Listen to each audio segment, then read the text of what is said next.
Jamon, what have you seen from Florida's running backs and just the challenge you guys on defense are going to have going up against them? No, I think their running backs is a big piece and big key of their offense. 2 and 7, run the ball really hard. They're physical backs, good backs. They know how to break tackles. They know how to lean forward. You know, just like I said at the beginning, what I just replied on, they just a big piece of their offense. They go through them. It's kind of along those lines, but you've played them a lot now at this point. This will be your third time seeing Florida. How are they different with Graham Mertz? Are they markedly different this year than in previous years when you've seen them because of Mertz, and then apparently they have that run game that they throw off? I say a little different from the past. You know, let's go into the 2020 year. That's when I actually started watching them. That's when they had 11 at QB, Kyle Pitts. They had the shifty wide receiver dude, Kadarius Toney. To now, fast forward, you know, they got 2 good backs. And that year, I don't think the backs was a big part of their game because they had, you know, 84 and 1. So fast forward to this year, they have a duo back set, which is 2 and 7, like I said. You know, they did a great job this whole year carrying them on their backs. And they do have 2 good receivers, 1 and 3, who they try to get the ball to. And they do a great job of that with their route running and they're complementing their play action here, deep shot to them, run the ball, run the ball, run the ball. You bite up, play action. So they do a great job of mixing their offense up between them 4 guys with 2 guys, you know, deep and run.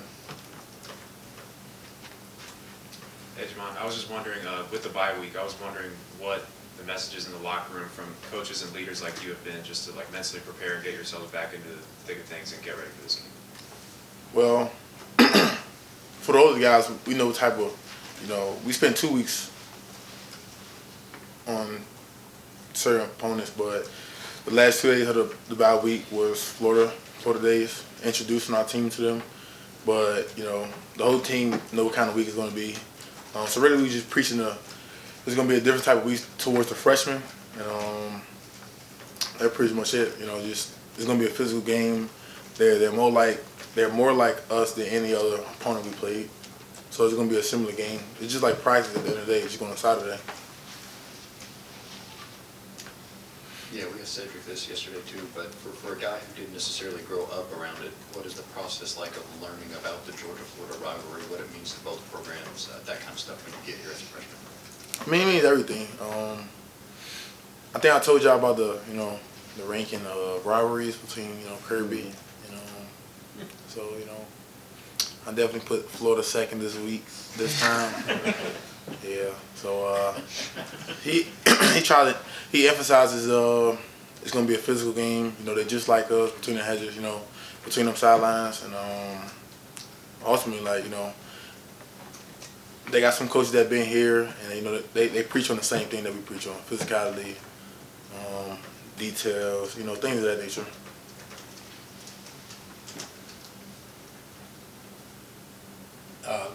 Yeah, the off week. What did you guys? Did you get to stay? You're obviously live a long ways away. You don't get to go home, I don't guess. So what did you do on the off week, or did you just stay here and chill? I stayed and chill. You go home. No, you can. Yeah. You go home. I land. I blink my eye. I might be getting back on the plane, so I just chill. Jamon, you said Florida is more like you guys than your opponent. What ways stand out in that way that you see similarities with this Florida team? Well, like I said, the running game is very physical. They have good backs, like we have good backs. Probably got 3. They got 2. Their line does a great job of pushing, getting off the ball. They have a big old line, just like us. So similarly, just in the run game. Big linemen. We have big linemen. They have good backs. We have good backs. That's similarity I have, but like I said, just the physicality of the 2 teams. I'm just gonna hang on to this now. Now, if I'm not mistaken, you've been here for every win of the current win streak. Mark asked some people about this the other day. It's a good question. Is there stress that comes with the streak? I mean, I think you've been behind maybe 5 times in games during this streak, 6 times or whatever it's been. Does that begin to mount as the streak get longer and longer? You guys hadn't lost. Is that okay? Stress, is there stress that comes with it? But you talking about like trailing the games? Yeah, well, just stress and trying to keep the streak alive, yeah, and not losing. You talking about the streak that's like from this year, like we don't worry about it. Going all the way back to when you were a freshman. I mean, You guys haven't lost since then. I mean, shoot, we don't talk about that. You know, you guys talk about that. We don't even think about that. The only time I thought about it when you just asked. So we don't really think about that. You know, we play game by game. We got a long week throughout the week to prepare for the game. So to think about a streak like that, we don't even come across our mind. Yeah, Pop, there's been a lot of reporting in the news lately about sign stealing and what's going on in Michigan. I'm curious, as a defender, if you know what the opposition's about to do, whether it's just as simple as whether or not they're about to run or pass the football, how much of an advantage would that be to you as a defender?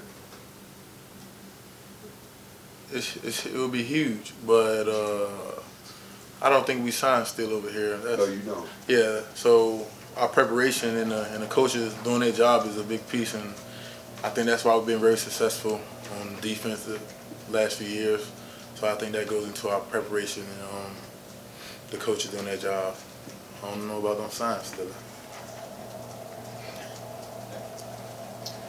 Any other questions? All right, thank you. Thanks. Thanks.